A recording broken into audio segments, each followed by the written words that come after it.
Welcome to another edition of the Sim Racing Garage. I'm Barry Rowland, and in this episode, we'll be reviewing the Z-Ring Podium Series Quick Release Flex Reducer, a 3D printed adapter that is an easy way to reduce or eliminate any quick release flex you may have between your Fanatec wheels and the Podium Series wheelbase connections. So, let's get to it. So this is what the Z-Ring version 14.0 looks like once I got it off I printed this on an Ender 3 3D printer. And here's a shot of it coming when it was done. It was just still sitting on the bed cooling down a little bit. And it actually came out pretty good. This STL file, when you get it, actually calls for a 20% infill. If you guys do 3D printing, you know what I'm talking about. But in the directions, the printing directions, I'm going to show you a shot of them here, actually call for either solid infill or some other option that they have in there. I forgot what it was, something like 120 for the bottom layer or something. So apparently that's where the pressure is going to be taken as far as this little bevel piece being pushed back against this housing here. You look at a closer look here at it, and you can see it has the little key in there that will match the key on the actual shaft coming out of our wheelbase. We also have the two tabs inside that are going to follow the grooves on the same shaft. And this piece here is for the fixing nut. If you want to use that, you can actually still use that. So very, very nice design here. And yeah, the real business part of how this is going to work, if it does work, is this bevel piece here. You can see this is an angle here. Get you next to my shirt. And this angle piece is going to go inside of the tube that's going to sit on top of this shaft over here. And like I said, we'll look at that as we're looking at the wheel and how this is going to fit. In fact, probably be better if I just showed you on the wheel itself what was happening here. Let's get this F1 version 2 wheel out. And this is what I'm talking about, the metal tube here. And this is what is loose on my particular shaft when I put this on. And you can actually see it moving in the video. In fact, I'll show you a shot of it here moving. And what this is going to do is go on the shaft instead of this rubber ring here and this little guiding ring or washer, what do you want to call that, this is going to fit in its place. So it's going to, these bevels are going to fit, so I can get it keyed in here, right, tight up against, let's get this in here, the steel part, the very edge of this tube that's housing the bearings inside.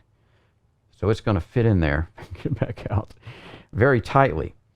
Because it's beveled all the way around, it's going to create a seal all the way around the inside of this surface here. Not very far, of course. There's not much there to go in, but yeah, you can see that it's going to create a nice fill there that should take the wobble or flex, whatever you want to call it, out of this particular one that does have some wobble on there.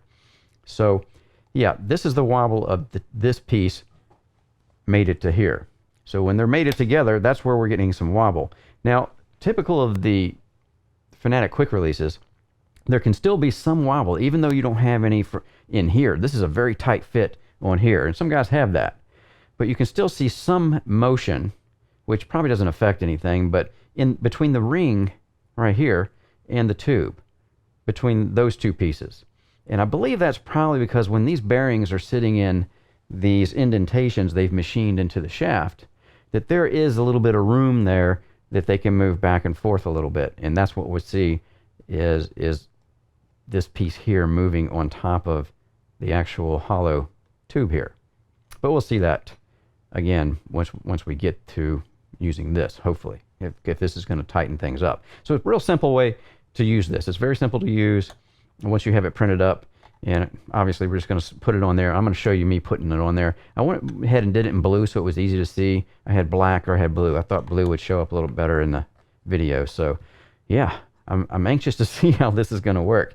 I hope it cures the ills of my quick release. And we're actually going to show the universal hub that I have too, the sample that I have, that is actually a little bit looser than this piece for my V2 Fanatec wheel, right?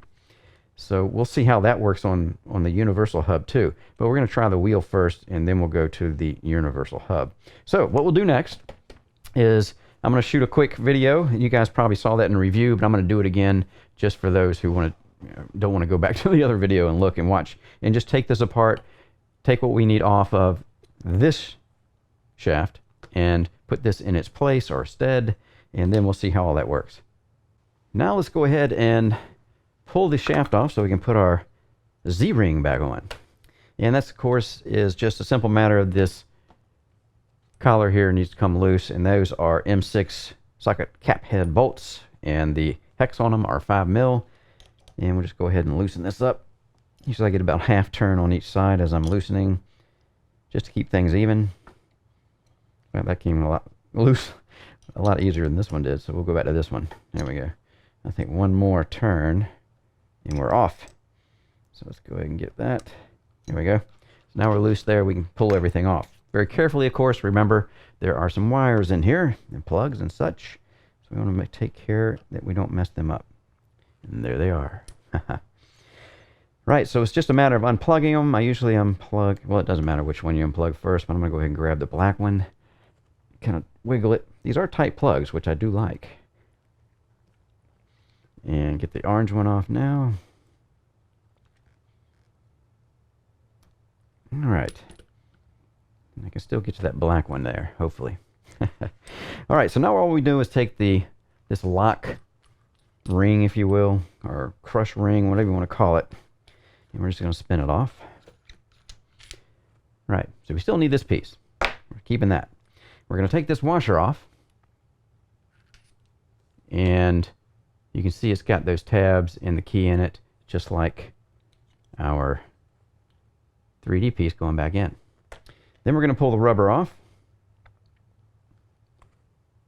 Okay, here we go. And now we just put this on. Now, remember, this has the access groove there, or notch, whatever you want to call that, cutout, that will accommodate the cinching bolt if you want to use that still. So I just use that as a guide when I put this on, so I know which way it needs to go. Of course, we want to make sure our tabs get lined up in those right there. So I just kind of look at it straight on. Easy enough. Couldn't be easier, right? Slide it on, and you're done. So we don't use this again, but we do use this because we want to be able to put pressure on this against the quick release on the wheel side. So I just spin this up. So I usually spin this down until I see all of the smooth part here, because I want all of that inside of this actual shaft on the motor. That should do right there. Now all we got to do is plug things back up. Again, the black plug, wire plug, is kind of hard to get to sometimes. There we go. But it came out that time. Go ahead and snap everything back together here. Couldn't be easier. All right. Well, it should be easy. There we go. And of course they go in staggered like they came out. I just kind of feed them in there. At the same time, I'm kind of feeding the orange plug into the hollow part of our quick release shaft. And just kind of line things up. And this can get a little sticky, you know, when you're putting these back in. So once you get the shaft started inside the hollow part of the actual motor shaft, I'm going to turn this motor shaft sideways there so you guys can see those grooves. And straighten this back out. And I just kind of wiggle it back and forth as I'm going back in. You know, I don't want to press, you know, if it gets to a point where I'm not getting it, feel like it's moving around those plugs, then I'll come back out and try a different angle. It's just something you got to play with until you get to go home like that. All right? So make sure you're not getting up against the lock nut and think that you're in the end of this shaft, but you're not. Okay, easy enough. Now we just get the collar back out again, leaving room for airflow, and of course you don't want it contacting the case either. So we'll go ahead and you want to line these grooves up. See the slot here? The half slot for each half. Same thing in the motor shaft. We want to get those lined up as good as you can. And then I kind of put a little pressure with my finger on this lock nut. Once I think it's where it needs to be. Again, checking everything before usually you can actually snug this up pretty good with one nut going down a little bit to where things shouldn't move like that. See, it's not coming back out. So now carefully turn it though, because it's kind of loose in there. And we'll get to the other one. Give it a twist. And then we go ahead and tighten up like we normally would. And that's just quarter turns, usually is what I use, back and forth, until I feel like I have it tight enough. And if I don't get it tight enough and it starts slipping on me or something, I start losing center on the steering wheel, then I know I don't have it tight enough, and I'll come back and cinch it up again. No big deal, really. And there we have it. How easy is that? Right. So what I'll probably do is take this lock ring here, or lock nut, lock washer, and back it up against the steel shaft here of the motor. And then we'll have this and slide it back. So I have plenty of room when I slide the wheel on. And then it's just a matter of, obviously, taking this and tightening it back down. As you do that, it's going to push this forward and up inside of the steering wheel shaft that we saw before, this guy, and fill all that up nice and tight. At least that's the theory. So yeah, I think this is going to work. So I'm enthusiastic here about this. And of course, when you take your wheel off, you can still, it just slides back and forth like that. So should work like a champ, I think. Right, so we got it all done. Now all we have to do is go ahead and I'm going to mount the motor back on my P1 rig, and then we'll see how putting this wheel on goes, and check the flex, or the whatever we want to call it there, the slop, the flex, the movement of this quick release hub now that we have this piece on there. So we'll get to that next. All right, now we can test this new flex reducer. And we're just going to go ahead and put the F1 V2 wheel on first. Let's see how that works. And just slide it on like you normally would until you can see we're all the way attached now. So now we're going to actually take the lock ring and push this new piece up here. Tighten it up. Yep. When you first bite into this, you might want to tighten it again. And again, this being PLA instead of PTEG or ABS or nylon or something, you probably do better with those materials. But you can see right away that the flex is it feels like it's very tight now. I think most people would agree that's pretty tight. And if you see if there's any flex, it's not the flex on this metal piece here that's inside this lock ring that has the bearings in it.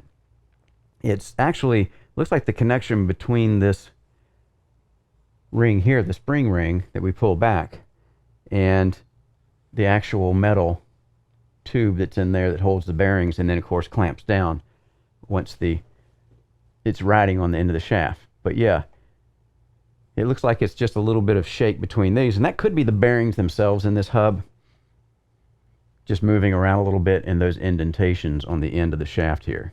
But yeah, much better as far as the feel of it now. Yeah, this is certainly much better.